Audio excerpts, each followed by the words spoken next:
cop gets home.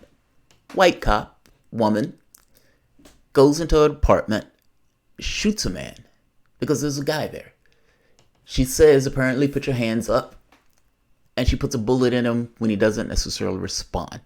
He is eating a bowl of ice cream. His name, I think, is Botham Jeans.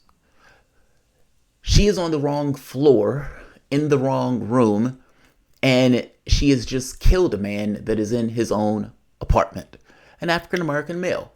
Now, this goes to trial, and her argument is, it was a mistake. I was in the wrong room on the wrong floor, and I accidentally killed the guy. The prosecution's argument is, yeah, but that's a pretty big mistake, and you were on the wrong floor, and you being a cop and you telling that guy to do X or Y doesn't necessarily apply because he is in his own apartment. The defense goes so far as to make the argument of castle doctrine.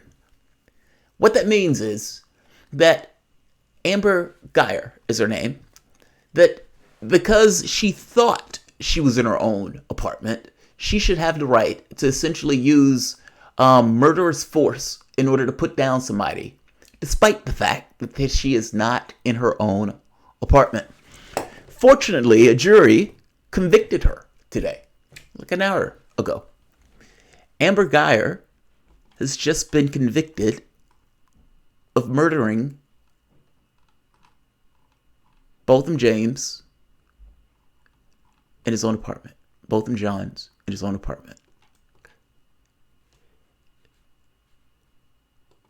Shocking, but Fence. They actually convicted her. It is unclear how much time she will get. She was, she made her case. She explained it. The jury didn't necessarily buy it.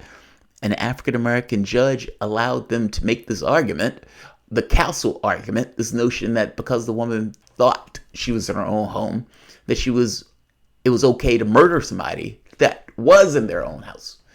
An extraordinary argument for somebody to make. I have to be honest, I thought there was more to the story.